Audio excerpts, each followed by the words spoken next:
بسم الله الرحمن الرحيم. Al-Hasan bin Saleh pernah mengatakan, Rubbama asbahtu ma ma'i dirham. Seringkali aku bangun di pagi hari, aku nggak punya 1 dirham pun. Anggap saja 1 dirham sekarang 80 sampai 100 ribu, nggak punya uang. 1 dirham artinya nggak punya uang. Wa ka'anna dunya kullaha qad hizat li. Tapi perasaanku, kata beliau, itu seperti orang yang punya semua isi dunia. Allahu Akbar. Saya nggak punya duit. Pas bangun nggak punya duit. Tapi subhanallah kasih perasaan kepada saya. Seperti saya punya semuanya. Saya punya dunia. Oleh karena itu poin yang pertama kali harus kita camkan, hadirin. Rizki itu terbagi menjadi 2. Rizki zahir dan rizki batin. Itu yang dijelaskan oleh Ibnu Mandzur ketika menjelaskan tentang kata rizki dalam bukunya yang sangat terkenal dan menjadi rujukan dalam bahasa Arab. Apa nama bukunya?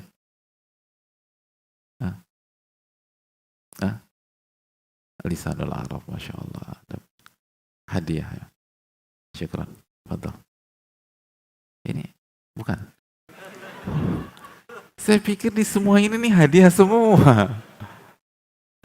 Yang hadiah mana yang ini? Oh, buku. Masya Allah. Ini pas buka bukan? Oke. Masya Allah. Ya, Masya Allah. Salah berarti. Ini semua hadiah bukan? Alhamdulillah. Hadirin yang Allah muliakan.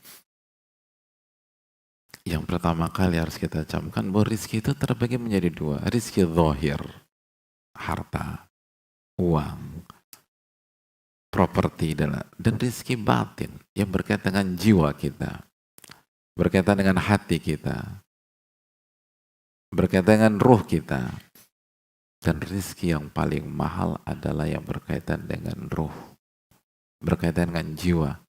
Itu yang membuat para ulama, walaupun tidak punya 1 dinar pun, mereka merasa seperti orang yang punya segalanya.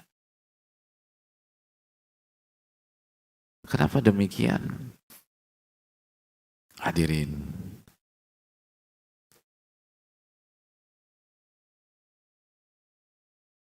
karena kita itu, atau inti dari kehidupan kita adalah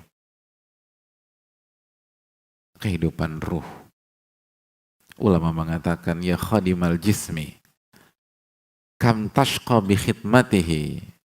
Wahai pelayan-pelayan jism, wahai pelayan jasmani, betapa seringnya kamu kecapean, kamu sakit, kamu sengsara, gara-gara kamu melayani jasmani kamu. Atutlubur ribha fima fihi khusranu. Apakah kamu cari keuntungan di sesuatu yang pasti rugi?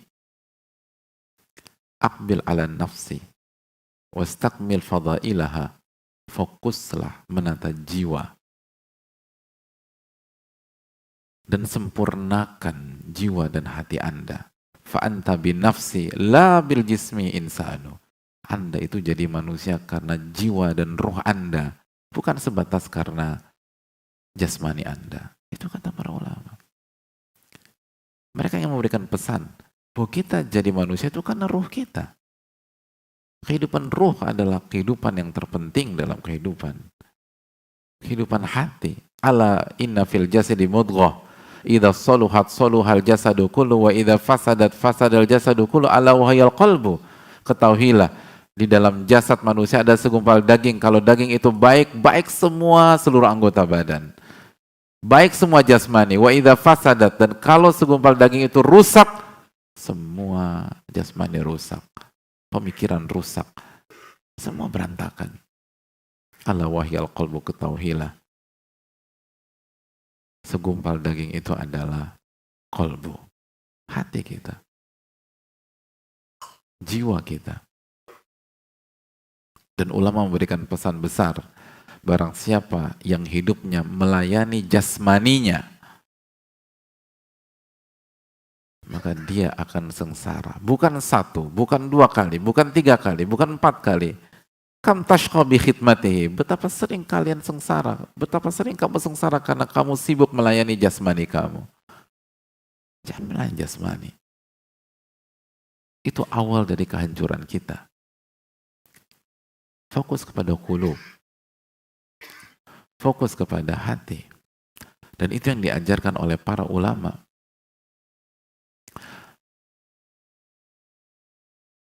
Itu yang diajarkan oleh Nabi kita Shallallahu Alaihi Wasallam.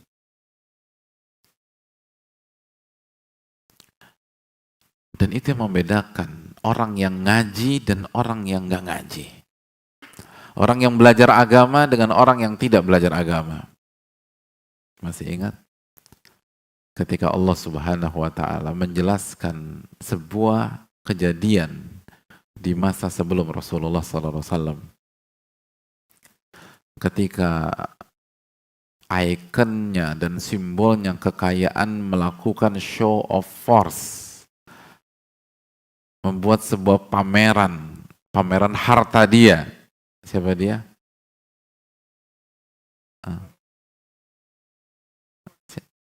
Loh, angkat tangan dong hadirin.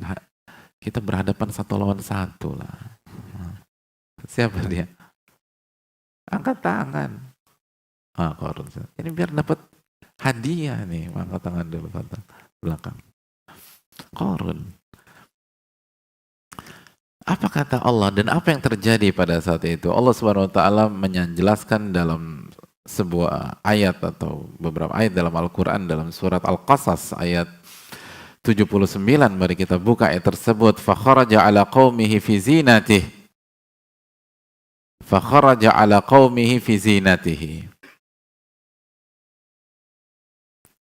Ketemu? Siapa yang bisa baca artinya? Qala alladhina yuriduna al-hayata dunya ya laita lana mithla ma utiya Qarun innahu ladhu hadzin azim. Siapa yang kalam?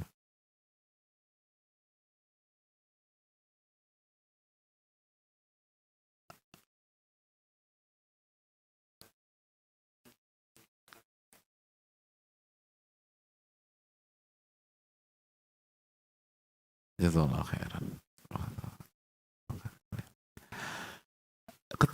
Ketika Qarun keluar, fakharaja ala qaumihi fi zinati. Dikeluarkan semua tuh hartanya. Qala alladziina yuriduna al-hayata dunya. Berkata orang-orang yang menginginkan kehidupan dunia, orang-orang awam, orang-orang yang fokusnya ke jasmani, ke fisik, ke materi. Ya laita lana, duhai, andai saja kami mendapatkan atau kita mendapatkan apa yang dimiliki oleh Qarun, innahu ladzu hadzin azim. Itu sebuah pencapaian yang begitu luar biasa. Kagum dia. Mereka terkagum-kagum dengan hartanya Qarun. Lalu apa yang Allah firmankan di ayat berikutnya? Apa komentar ulama pada saat itu? Wa qala alladziina utul ilma.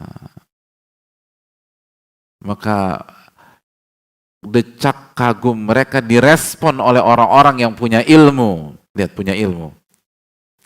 Berarti kita yang Allah kasih hidayah untuk datang ke kajian, untuk menuntut ilmu, kira-kira kita ngikutin pihak yang di ayat 79 atau ayat 80? 80. Wa qala alladziina utul ilma. Berkata orang-orang yang diberikan ilmu, wailakum, celaka kalian. Thawabullahi khairun liman aman wa amila salihah. Pahala, ganjaran yang Allah berikan kepada orang-orang beriman dan beramal soleh lebih baik daripada yang dimiliki oleh Qarun.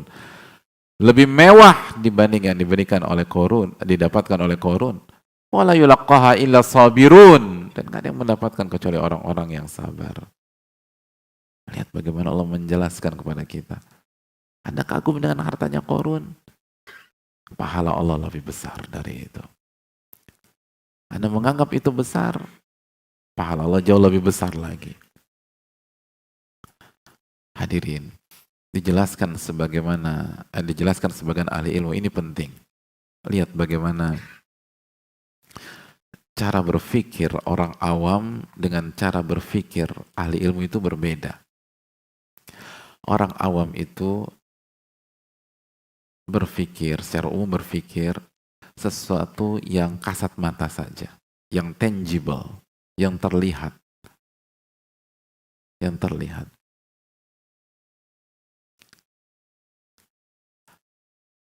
Tapi ahli ilmu itu melihat utuh, zahiran wa batina, secara zahir dan secara batin. Dan fokus mereka secara batin, tanpa meremehkan zahir.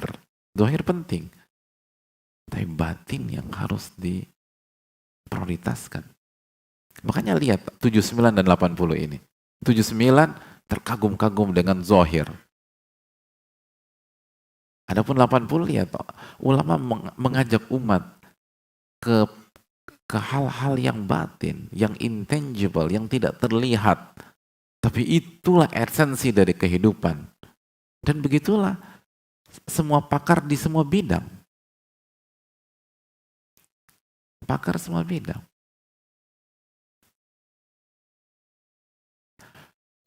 Contoh analogi sederhana ya. Kalau kita awam dalam dunia bangunan, masuk rumah terus ngelihat parkit atau segala macam, yang kita perhatikan apa? Langsung kagum, bagus banget sih ini rumahnya, segala macam, bla bla bla gitu. Tapi kalau orang yang jago, punya ilmu dalam masalah bangunan dan seterusnya, pernah lihat nggak? Saya tuh berapa kali ngeliat orang tuh kalau datang tuh dia nggak bicara, dia cuma jalan gini, terus dia ketok-ketok, gitu loh. Oh kopong gitu segala macam. Itu dia tahu, gitu, ketok-ketok. Dia ngeliat dalamnya, hadirin. Dia nggak terpekau dengan hanya sebatas yang dilihat. Pernah ngeliat orang kayak begitu? Enggak ya? Lihat Pak Ustadz, lihat. Mobil, orang awam ketika ngelihat sebuah mobil mulus, langsung kagum apa enggak? Kagum, keren banget nih mobil. Anak bengkel, 35 tahun di bengkel, ngeliat mobil gitu, langsung kagum? Enggak. Tabrakan gitu. Jangan dibeli. Tabrak. Itu cuma pegang. Kadang-kadang nggak dipegang sama dia. Diperhatikan. Berusaha. Dia bisa tahu. Dia lihat dalamnya gitu. Nggak terlalu tertarik dia dengan yang kasat mata. Dia lihat di balik itu. Ini kaidah kehidupan, hadirin.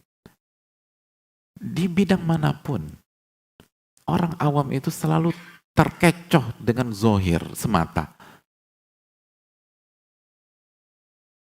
Handphone, orang awam lihat casingnya buah apel yang kemakan udah seneng, hadirin. Tapi yang ngerti, dia nggak tertipu dengan casing, dia lihat mesinnya gimana ini bener apa nggak, ori apa KW, semua demikian.